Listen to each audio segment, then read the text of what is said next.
ভারতীয় আকাশে শীঘ্রই উঠতে পারে রাশিয়ার পঞ্চম প্রজন্মের যুদ্ধ বিমান SU-57। সম্প্রতি রাশিয়া ভারতকে এমন একটি প্রস্তাব দিয়েছে যা শুধু ভারতের প্রতিরক্ষা শক্তিকে নয়, বরং তাদের আকাশ শক্তির ভারসাম্যকে বদলে দিতে পারে। কিন্তু প্রশ্ন হলো, ভারত কি এই প্রস্তাব গ্রহণ করবে? আকাশ যুদ্ধ আধুনিক যুদ্ধের সবচেয়ে গুরুত্বপূর্ণ ক্ষেত্র, কারণ আকাশে আধিপত্য মানে শুধু শত্রুর বিমান ঠেকানো নয়, এটি শত্রুর উপর নজরদারি, যোগাযোগ, এমনকি যুদ্ধের পরিকল্পনাকে সম্পূর্ণ ভেস্তে দেওয়া যায়। তবে ভারতের বিমান বাহিনী বর্তমান অবস্থা কি বলছে? গত বৃহস্পতিবার মধ্যপ্রদেশে ভারতীয় বিমান বাহিনীর একটি মিরাজ 2000 যুদ্ধ বিমান বিধ্বস্ত হয়। সৌভাগ্যক্রমে উভয় পাইলট সময়মতো ইনজেক্ট করতে সক্ষম হন এবং সামান্য আহত হয়ে প্রাণে বেঁচে যায়।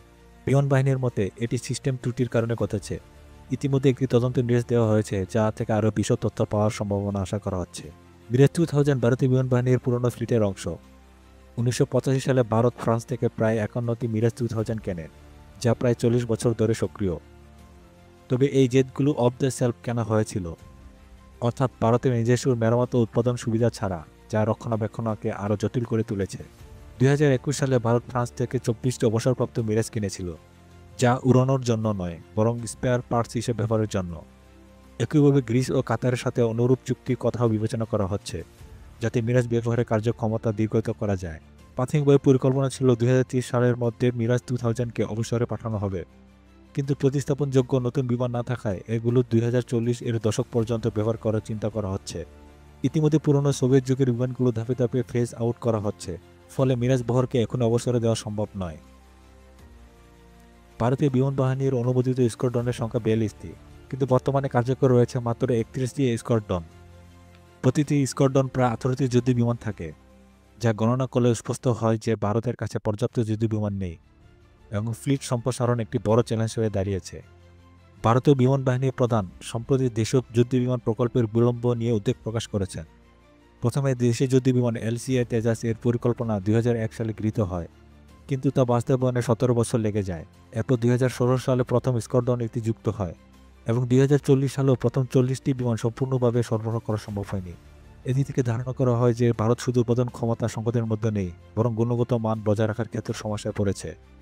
অন্যদিকে চীন ইতিমধ্যে পঞ্চম প্রজন্মের যুদ্ধ বিমান তৈরিতে সফল হয়েছে এবং সম্প্রতি ষষ্ঠ প্রজন্মের স্টিলার ফাইটার জেট প্রদর্শন করেছে, যেমন J-35। অপরদিকে পাকিস্তান তাদের ফ্লিট সম্প্রসারণ করেছে এবং চীনের কাছ থেকে পঞ্চম প্রজন্মের যুদ্ধ বিমান কেনার পরিকল্পনা করেছে। তাহলে চীন ও পাকিস্তানের এই চ্যালেঞ্জ মোকাবেলে ভারত কতটা প্রস্তুত? বর্তমানে ভারতের সবচেয়ে উন্নত প্রযুক্তির বিমান হল ফরাসি রাফেল, যা একটি চতুর্থ প্রজন্মের জেট বিমান। ভারত ইতিমধ্যে একটি পঞ্চম প্রজন্মের যুদ্ধ বিমান উন্নয়নের কাজ করেছে, তবে সেটি 2025 সালের আগে প্রস্তুত হওয়ার সম্ভাবনা নেই, অর্থাৎ আরও 10 বছর অপেক্ষা করতে হবে। তাহলে সমাধান কি? সম্ভবত বিদেশি যুদ্ধ বিমান কেনা।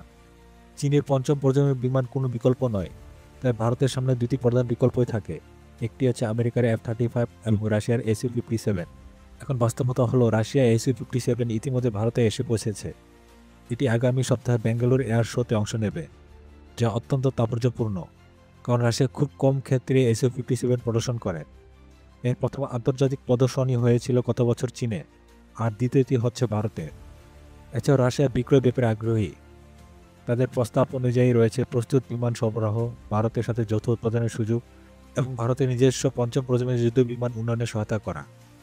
এদিকে বেঙ্গালুরু এয়ার শোতে আমেরিকান F-35 অংশগ্রহণের কথা ছিল, কিন্তু মার্কিন বিমান বাহিনী তা থেকে প্রত্যাহার করেছে। আপনি জানেন, আমেরিকানরা বিমান বিক্রয়ে খুবই বিচক্ষণ। এমনকি নেটোর মিত্র দেশ তুরস্ককেও F-35 সরবরাহ করতে অস্বীকার করেছে। এছাড়াও ভারত আমেরিকার প্রতিরক্ষা সহযোগিতা এখনও নতুন। সম্প্রতি বেশ কিছু বড় শিরোনাম দেখা গেছে, কিন্তু ফলাফল তেমন সন্তোষজনক নয়। উদাহরণস্বরূপ 2021 সালে ভারত মার্কিন যুক্তরাষ্ট্র থেকে 19টি জেট ইঞ্জিন কেনে। ডেলিভারি 2023 সালে এপ্রিল মাসে শুরু হওয়ার কথা ছিল, কিন্তু 2025 সালে একটি ভারতে পৌঁছায়নি। প্রায় 2 বছর বিলম্বিত হয়েছে। প্রধানমন্ত্রী নরেন্দ্র মোদী এবং প্রতিরক্ষা মন্ত্রীও একই বিলম্বনার কথা লক্ষ্য করেছেন। এখন আমেরিকা দ্রুত ডেলিভারির চেষ্টা করছে। তারা বলেছে এই বছর মার্চ বা এপ্রিলের মধ্যে ইঞ্জিন ডেলিভারি শুরু হবে। সেই ইঞ্জিনগুলো ভারতীয় থিস জেটকে চালাবে। অতএব যতক্ষণ না ইঞ্জিন পাওয়া যাবে ততক্ষণ সেই বিমান সরবরাহ করা যাবে না।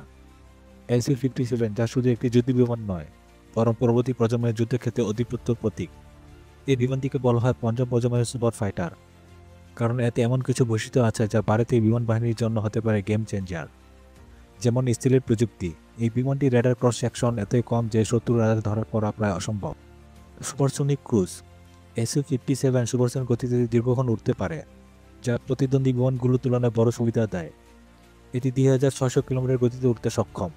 মাল্টি রোল ক্যাপাবিলিটি, শত্রু বিমান ধ্বংস, স্থল হামলা বা নজরদারি SU-57 সবই কাজে দক্ষ। এর ফলে ভারত একসাথে একাধিক অপারেশন চালাতে পারবে এবং আছে উন্নত সেন্সর ও AI সাপোর্ট। এতে রয়েছে N-36 বেলকা রাডার, যা 400 কিলোমিটার দূরে টার্গেটকেও শনাক্ত করতে পারে। এছাড়াও আছে AI কো-পাইলট, যা সিদ্ধান্তকে আরও কার্যকর করে তোলে। এখন প্রশ্ন হচ্ছে, কেন রাশিয়ার এত আগ্রহী? রাশিয়া বর্তমানে পশ্চিমা নিষেধাজ্ঞার মুখে রয়েছে এবং নতুন বাজারে খোঁজে আছে। ভারতের মধ্যে বিশাল বাজারে SU-57 বিক্রয় করা মানে তাদের প্রতিরক্ষা শিল্পে বড় রকমের অর্থনৈতিক গতি আনা। এখন ভারতের জন্য এটি হচ্ছে সুফল এবং চ্যালেঞ্জও। এখন আসা যাক সুফলের কথায়। ভারতের বিমান বাহিনীতে একটি আধুনিক ও শক্তিশালী যুদ্ধবিমান যুক্ত হবে। দেশি উৎপাদনের সুযোগ পেলে ভারত অভ্যন্তরীণ প্রতিরক্ষা শিল্পে শক্তিশালী হবে।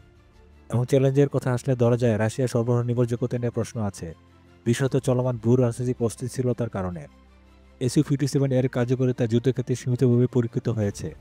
তাহলে ভারত কি SU-57 নেবে? এর জন্য ভারতের তুলনা করতে হবে আরেকটি সম্ভাব্য বিকল্পর সাথে, যেমন আমেরিকার F-35। আমেরিকার F-35 রেটিং আছে বর্তমানে বিশ্বের সবচেয়ে স্টেলেট বিমান, সমস্ত মিত্র বাহিনীর সাথে রিয়েল টাইম ডাটা শেয়ার করতে পারে এবং আছে উলম্ব অবতরণের সক্ষমতা। খরচের দিক দিয়ে যদি ধরা হয়, SU-57 আনুমানিক প্রতি ইউনিট খরচ $35 থেকে $40 মিলিয়ন। রক্ষণাবেক্ষণ সহজ, কারণ ভারত ইতিমধ্যে রাশিয়ার প্রযুক্তির সাথে অভ্যস্ত। আর অন্যদিকে F-35 এর প্রতি ইউনিট খরচ $80 থেকে $100 মিলিয়ন। জটিল সফটওয়্যার এবং অতিরিক্ত রক্ষণাবেক্ষণ ব্যয়ের কারণে পরিচালনা ব্যয় বেশি। এছাড়া আছে ভূ রাজনৈতিক প্রভাব, যেমন SU-57 রাশিয়ার সাথে সম্পর্ক জোরদার হবে, কিন্তু পশ্চিমা নিষেধাজ্ঞা নিয়ে শঙ্কা থাকতে পারে। আবার আমেরিকার কাছ থেকে পেতে হলে ভারতের পররাষ্ট্র নীতির ভারসাম্য রক্ষা কঠিন হতে পারে। এখন চূড়ান্তভাবে বিশ্লেষণ করলে দেখা যায় F-35 প্রযুক্তিগতভাবে অগ্রসর, কিন্তু দাম ও ভূ রাজনৈতিক জটিলতার কারণে ভারতের জন্য চ্যালেঞ্জিং। অন্যদিকে SU-57 তুলনামূলকভাবে সাশ্রয়ী এবং যৌথ উৎপাদনের সুযোগ আছে।